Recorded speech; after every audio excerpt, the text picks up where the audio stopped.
Bonjour amis, comment allez-vous? De quelle ville regardez-vous? Aujourd'hui, je vais vous raconter une histoire qui a commencé lors d'un dîner pour célébrer la promotion de mon frère, où son patron m'a publiquement humilié avant qu'une annonce inattendue à la fin de la soirée ne change tout.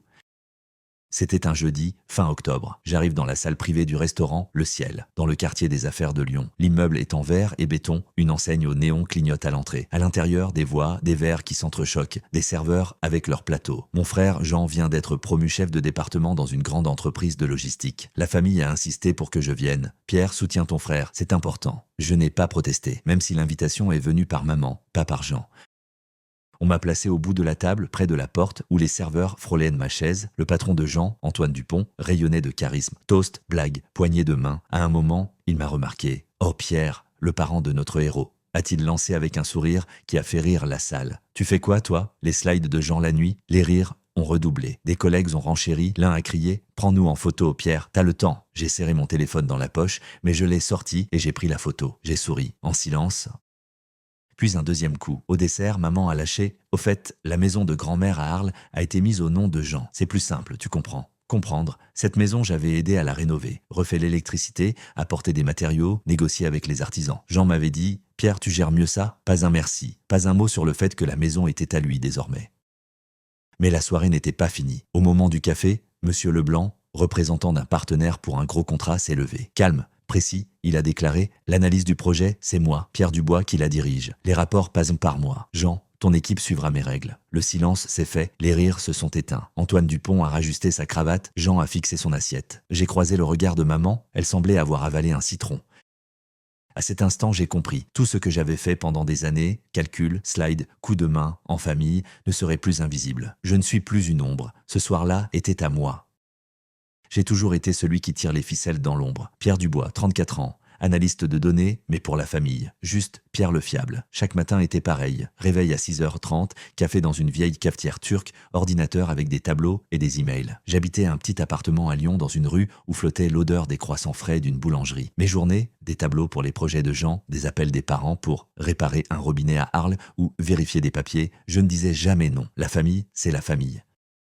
Jean, mon frère cadet, était toujours sous les projecteurs. Grand avec un sourire facile, il savait plaire. Sa carrière dans une entreprise de logistique grimpait en flèche, de stagiaire à chef de département en 5 ans. Je n'étais pas jaloux, mais je voyais mes efforts devenir ses succès. Les présentations pour ses réunions, je faisais les slides. Les calculs pour ses rapports, je vérifiais les chiffres. Il disait « Pierre, tu fais ça mieux que moi ». Je hochais la tête. Les remerciements, un rare « merci » par message une semaine plus tard.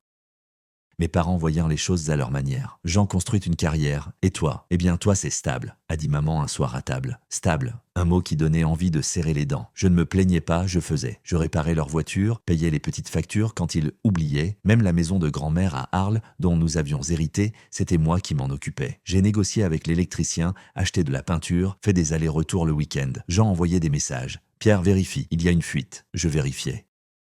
Mais quelque chose a commencé à craquer. Ce mois-là, Jean m'a demandé un rapport urgent pour un gros client. J'ai passé la nuit jusqu'à 3 heures à vérifier des données, formater des graphiques. Le lendemain, son patron, Antoine Dupont, l'a félicité. Mon nom n'a pas été mentionné. Super boulot, Jean, a écrit Antoine dans le chat de l'entreprise. En regardant l'écran, j'ai senti quelque chose se nouer en moi.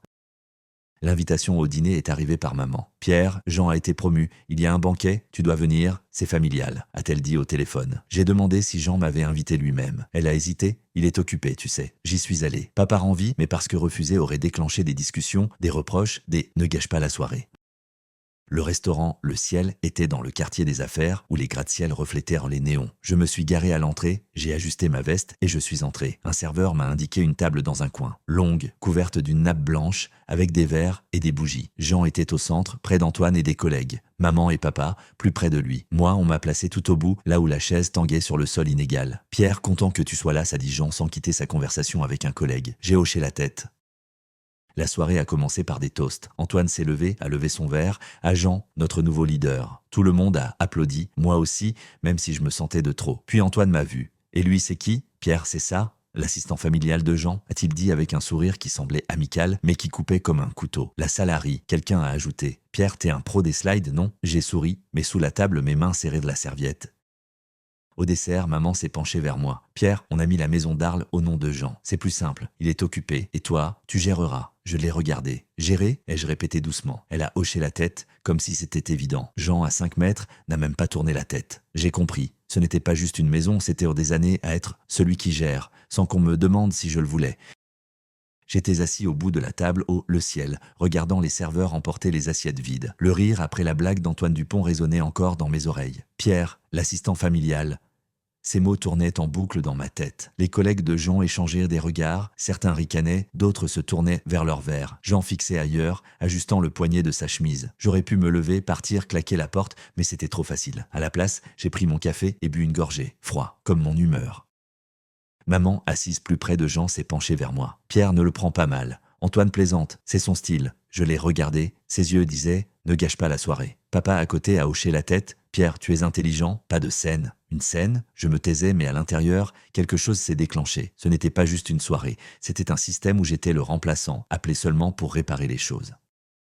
J'ai sorti mon téléphone pour me distraire. Un message de Jean, envoyé 1 heure avant le dîner. « Pierre, vérifie les slides pour demain. » J'ai pas eu le temps. J'ai ouvert le fichier, mon travail, graphique, calcul, structure, tout ce qu'il présenterait demain comme étant le sien. J'ai refermé le téléphone. À ce moment, maman a ajouté, comme en passant, « Avec la maison à Arles, c'est réglé. Jean est occupé. C'est plus simple pour lui de gérer. Ça ne te dérange pas ?» Je l'ai regardé, puis Jean, il discutait toujours avec un collègue, comme s'il n'avait rien entendu. « Dérangé ?» ai-je dit doucement. Elle a hésité, puis continué. « Tu aides toujours, ça ne change rien. » Rien, c'était la maison où j'avais passé des week-ends entiers à porter des sacs de ciment, à négocier avec des artisans. Jean disait « Pierre, tu gères mieux ». Je pensais qu'on partageait l'héritage équitablement. En fait, je n'étais qu'un aide. J'ai posé ma serviette sur la table, je me suis levé et suis sorti sur la terrasse. Lyon scintillait de néon, l'air sentait la pluie. J'ai inspiré et compris, ce n'était pas juste une vexation. C'était la prise de conscience que j'étais invisible. Mon travail, mon temps, mes compétences, tout ça était devenu normal, sans valeur pour eux.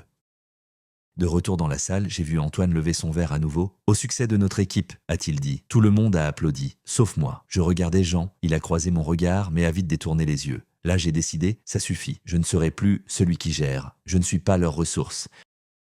À cet instant, Monsieur Leblanc, le représentant du client, s'est levé. Plus âgé qu'Antoine, en costume strict, il parlait d'une voix qui imposait l'attention. « Mesdames et messieurs, a-t-il commencé, je veux préciser les détails de notre nouveau contrat. L'analyse et les rapports seront dirigés par Pierre Dubois. Tous les documents passant par lui. Jean, ton équipe suivra ses règles. » La salle s'est tue. Antoine a toussé, ajustant sa cravate. Jean a fixé la table. Maman a pincé les lèvres. J'ai senti les coins de ma bouche frémir. Pas un sourire, juste du soulagement.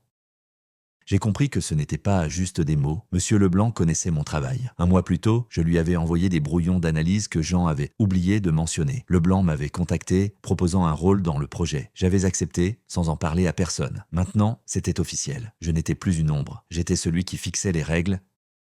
Je suis sorti du restaurant, le ciel, dans la fraîcheur de la soirée lyonnaise. Les néons des enseignes se reflétèrent dans les flaques, des klaxons résonnaient au loin. L'annonce de Monsieur Leblanc tournait encore dans ma tête. Je dirige l'analyse, Jean et son équipe suivent mes règles. Ce n'était pas un hasard. 1 mois plus tôt, j'avais envoyé à Leblanc des brouillons de rapports que Jean avait oublié de signer de mon nom. Il m'avait appelé « Pierre, c'est votre travail. On a besoin de quelqu'un comme vous. » J'avais accepté le rôle, mais je n'en avais parlé à personne. Maintenant, tout était clair. Dans la voiture, j'ai ouvert mon ordinateur. J'ai rassemblé tous les fichiers préparés pour Jean ces 2 dernières années. Présentation, tableau, notes analytiques. J'ai ajouté des dates, des versions, mon nom comme auteur. Ce n'était pas une impulsion. Je voulais que tout soit documenté. Si quelqu'un demandait qui avait fait le travail, j'aurais des preuves. J'ai envoyé une copie sur le cloud et refermé l'ordinateur. Le lendemain, j'ai pris rendez-vous avec une avocate. La maison à Arles était la goutte d'eau. Je ne voulais pas de drame familial, mais je devais connaître mes droits. L'avocate, une femme d'une 50aine d'années au regard fatigué, m'a écouté autour d'un espresso dans son bureau sur les quais de la Saône. Si la maison était en héritage commun, a-t-elle dit, la mettre au nom d'un seul héritier sans votre accord peut être contestée. On commence par demander les documents. J'ai acquiescé. Ce n'était pas une question d'avidité, je voulais de la justice. J'avais investi du temps, de l'argent, de l'énergie dans cette maison. Ça ne devait pas simplement aller à Jean. De retour chez moi, j'ai ouvert le chat familial. 3 messages de Jean. « Pierre, c'est quoi ce délire avec Leblanc? Tu savais? Faut qu'on parle. » Je n'ai pas répondu. À la place, j'ai écrit « Toutes les questions professionnelles » par email officiellement. Puis j'ai quitté le chat. Maman a appelé immédiatement. « Pierre, qu'est-ce que tu fais ?» Jean est contrarié. « Tu l'as mis dans l'embarras. » J'ai répondu calmement « Maman, je fais juste mon travail. » Si Jean a besoin de quelque chose, qu'il écrive un email. Elle s'est tue, puis a dit « Tu ne vas pas te fâcher avec la famille, quand même ?» J'ai raccroché. Ensuite, j'ai limité les accès. Plus de réponses aux appels après 20 heures. Plus de « Pierre, vérifie vite les slides » ou « Pierre, le compteur des parents déraille encore ». J'ai configuré un répondeur. Pour les questions professionnelles, écrivez par email. Pour le reste, on conviendra d'un rendez-vous. Jean a envoyé un email intitulé « Urgent », mais je l'ai ignoré. Il était habitué à ce que je sois toujours disponible. Désormais, les règles avaient changé. Une semaine plus tard, j'ai rencontré Monsieur Leblanc dans son bureau. Il était direct. « Pierre, vous prenez le pôle analytique. Je veux des règlements clairs, des délais, des rapports. Votre travail m'est familier. J'ai confiance en vous. » Nous avons signé un accord. Mon rôle, contrôler les données, vérifier les rapports, valider les processus. Jean et son équipe dépendaient maintenant de mes standards. J'ai rédigé un premier règlement, format des tableaux, délai de livraison, chaîne de validation. Tout par écrit, tout transparent. J'ai remarqué un changement dans mon quotidien. Le matin, je ne consultais plus le chat familial pour les demandes. J'ouvrais mes emails, travaillais sur le projet de Leblanc, buvais mon café sans hâte. Pour la première fois depuis des années, j'avais l'impression que mon temps m'appartenait.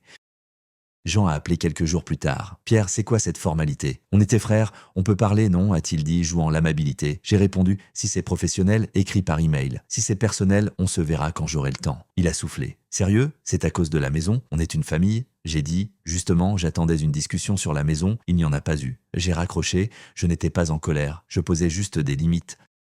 En posant mes limites, j'ai commencé à construire un nouveau système. D'abord, j'ai envoyé un email à Jean et son équipe avec les règlements du projet. Instructions claires, format des rapports, délai, processus de validation. J'ai écrit « Toute question ou modification » par email avec sujet et numéro de tâche. Pas de réponse de Jean, mais j'ai vu qu'il avait lu. Le statut était passé à vue. Mes journées ne commençaient de plus par les chats familiaux, mais par le travail pour Monsieur Leblanc. J'ai loué un petit bureau à Lyon, rue avec vue sur la Saône. Un endroit simple. Bureau, ordinateur, machine à café. Pas de distraction. J'ai créé des modèles pour l'analyse, mis en place un système de suivi des tâches. Chaque rapport de l'équipe de Jean passait par moi. Si les données ne respectaient pas les normes, je les renvoyais avec des commentaires. Refaites la colonne B, vérifiez les formules, finis-les. Pierre, fais vite. Tout était officiel. Une semaine plus tard, Jean m'a écrit « Pierre, on peut parler du processus? Tes règles ralentissent tout. » J'ai répondu « Envoie des remarques précises, on en discutera en réunion avec Leblanc. » Il n'a rien envoyé. À la place, il a appelé « Pierre, c'est trop. On travaillait plus simplement avant. » J'ai dit « Plus simple pour toi, pas pour moi. Maintenant, c'est par les règles. » Il s'est tu, puis a lâché. « Bon, on se verra. » Je savais qu'il espérait que je revienne à l'ancien système, mais je n'allais pas céder. La famille a senti le changement. Maman a appelé 2 fois, demandant de passer voir l'électricité chez papa. J'ai répondu « Maman, je suis occupée. Engagez un électricien. Je vous donne des contacts. » Elle a été surprise. « Pierre, tu aidais toujours avant. » Et j'ai dit « Maintenant, j'ai mon planning. Organisons à l'avance. » Papa m'a écrit « Fils, ne complique pas, on est une famille. » J'ai envoyé un lien vers un site d'électricien. Pour la première fois, je n'avais pas de culpabilité. L'avocate pour la maison à Arles a demandé des documents. J'ai retrouvé des reçus pour les matériaux, des échanges avec les artisans, même des photos où je peignais les murs. Je lui ai tout transmis. Elle a dit « Si la maison a été mise au nom de Jean sans votre accord, on peut faire une réclamation préalable ou négocier une compensation. » J'ai demandé de commencer par une discussion. Pas de procès, mais pas de silence non plus. Au bureau de Leblanc, j'ai intégré une nouvelle équipe. Les collègues, analystes et logisticiens respectaient mon travail. Lors d'une réunion, Leblanc a dit « Pierre, vos rapports donnent le ton. Le client est satisfait. » C'était la première reconnaissance mais depuis des années, j'ai signé un contrat de 3 mois renouvelable. Mon rôle n'était plus juste de l'analyse, je contrôlais des processus liés à des contrats de plusieurs millions.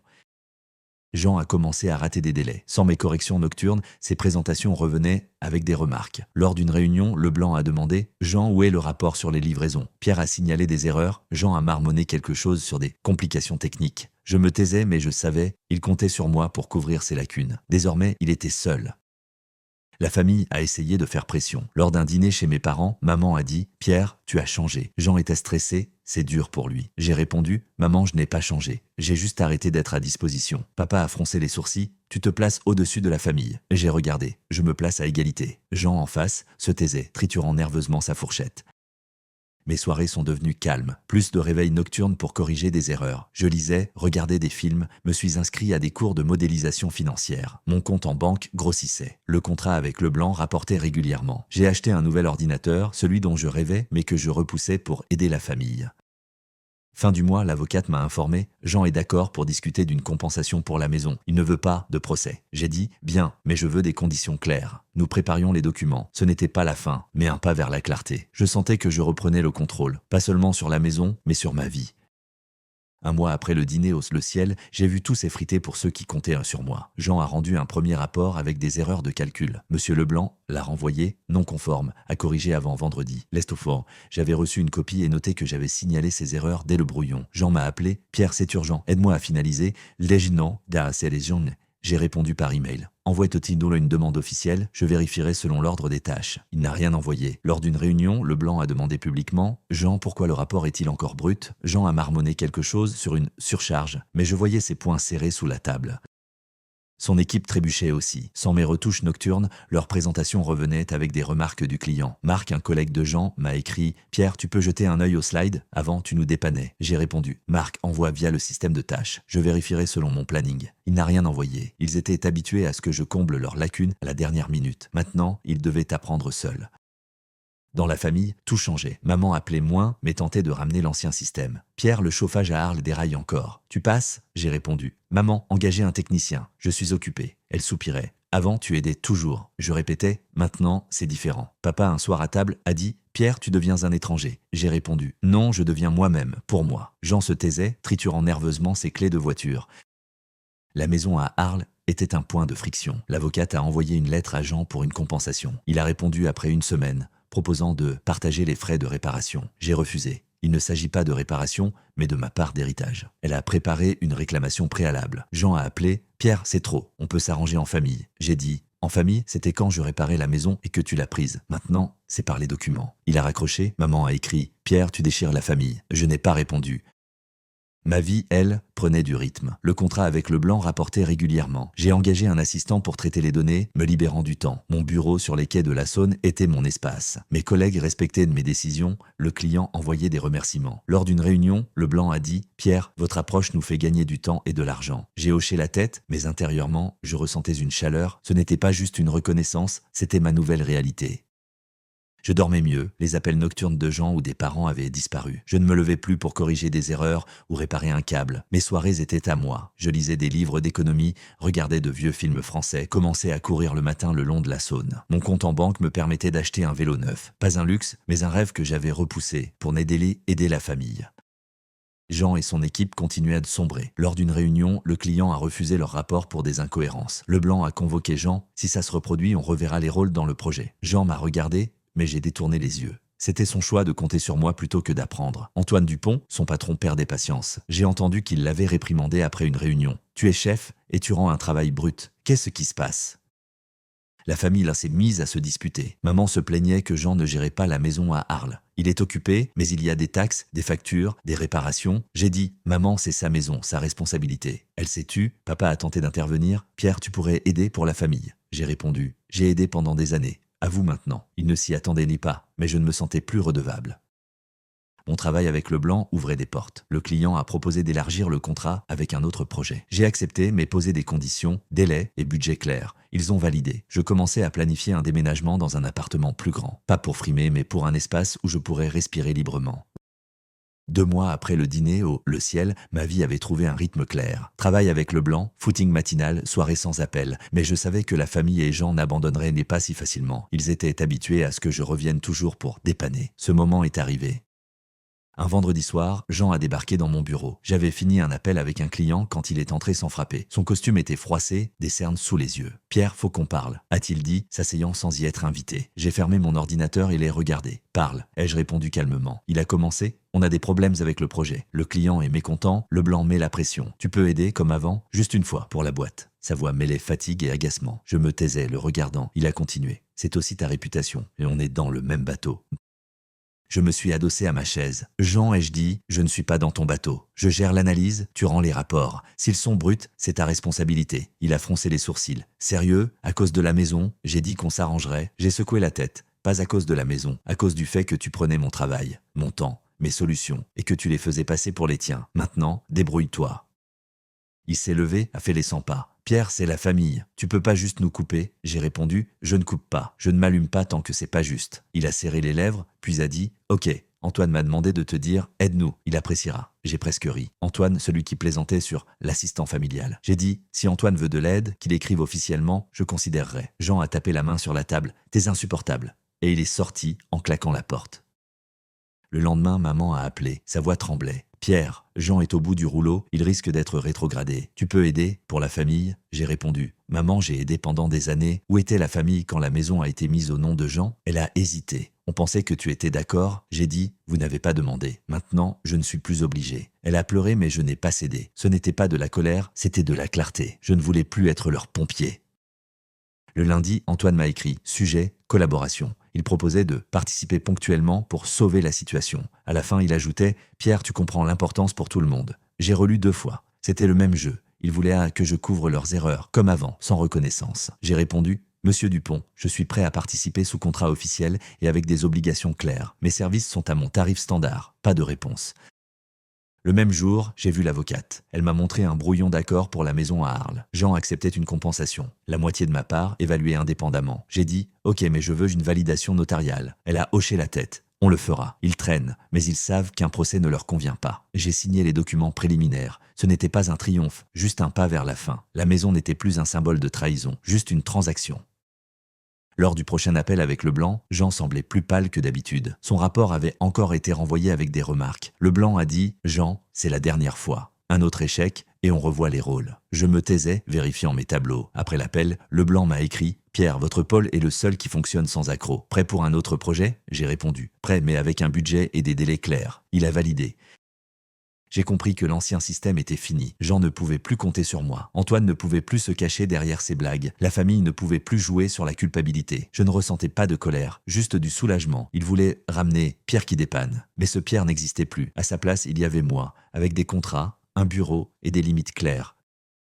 Le soir, je suis allé sur les quais de la Saône. J'ai acheté un café dans une petite boutique, me suis assis sur un banc. La rivière reflétait les lumières. J'ai sorti mon téléphone, ouvert l'ancien chat familial. Dernier message de maman, « Pierre, pense à nous !» J'ai supprimé le chat. Pas par vengeance, il ne m'était plus utile.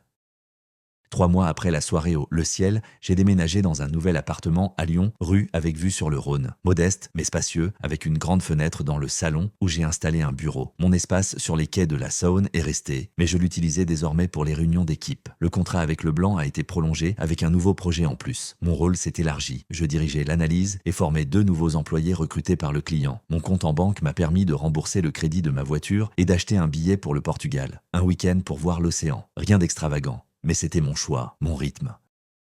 J'ai rendu à la famille toutes les clés de la maison à Arles. Je les ai envoyées par courrier avec un mot « C'est votre responsabilité maintenant ». L'avocate a finalisé l'affaire, Jean a signé un accord pour une compensation. J'ai reçu ma part par virement bancaire, j'ai investi l'argent dans un fonds. Pas pour la richesse, mais pour la tranquillité. La maison n'était plus dans ma vie. Quand maman a demandé « Pierre, tu ne regrettes vraiment pas ?» J'ai répondu « Maman, je suis satisfait ». Elle n'a pas compris, mais n'a pas insisté. Je n'ai pas rouvert le chat familial. Maman a appelé 2 fois, mais les conversations étaient si brèves. « Pierre, viens dîner », disait-elle. Je répondais « Préviens-moi à l'avance, je planifierai ». Ils ne faisaient plus pression, mais je sentais leur désarroi. Papa m'a écrit un jour « Fils, on est fiers de toi, mais le vieux Pierre nous manque ». Je n'ai pas répondu. Le vieux Pierre n'existait plus. Il ne me manquait pas. Jean a perdu son poste de chef de département. Leblanc l'a rétrogradé après un énième délai manqué. Un collègue m'a écrit « Pierre, tu savais, Jean est maintenant à un poste subalterne ». Ça ne m'a pas surpris. Sans mon soutien, ces lacunes étaient trop visibles. Antoine Dupont a tenté d'étouffer l'affaire, mais le client a exigé un changement de rôle. Jean m'a appelé une fois, mais je n'ai pas décroché. Il a écrit « Pierre, faut qu'on se voit ». J'ai répondu « Si c'est professionnel, écris à Leblanc. Si c'est personnel, propose un horaire ». Il n'a rien proposé. Mon travail avec Leblanc était mon encre. J'ai signé un nouveau contrat de 6 mois, avec une augmentation. Le client appréciait ma précision et j'ai commencé à conseiller leur 2e équipe sur l'optimisation des processus. Le soir, je retrouvais parfois des collègues dans un café place Bellecour. On parlait projet, on riait, on buvait du vin. Pour la première fois, je ne me sentais pas celui qui aide, mais un égal parmi les égaux. J'ai supprimé les anciens fichiers faits pour Jean. Ils étaient dans un dossier archives. Sur mon ordinateur, des centaines de tableaux et de présentations. J'ai cliqué sur « Supprimer » et n'ai rien ressenti, sauf du soulagement. C'était un geste symbolique, fermer la porte au passé. Je n'étais plus le pompier. Mon téléphone restait silencieux la nuit et je dormais comme je n'avais pas dormi depuis des années. Un soir, je me suis promené sur les quais du Rhône. J'ai acheté une baguette dans une boulangerie, me suis assis sur un banc. La rivière scintillait sous les lampadaires, l'air sentait l'automne. J'ai sorti mon téléphone et regardé des photos. Il y avait des images du Portugal, moi face à l'océan, souriant. C'était mes premières vacances en 5 ans. J'ai réalisé que je vivais enfin pour moi. Pas pour la famille, pas pour Jean, pas pour les attentes des autres. Le dernier point est arrivé sans crier gare. Leblanc m'a invité à un dîner avec le client au même Le Ciel. J'ai entré dans la salle où tout avait commencé. Cette fois, je n'étais pas au bout de la table, mais à côté de Leblanc. Il a levé son verre. à Pierre, dont le travail porte notre projet. Tout le monde a applaudi, j'ai hoché la tête sans sourire trop fort. Ce n'était pas pour les éloges, c'était pour avoir enfin pris ma place.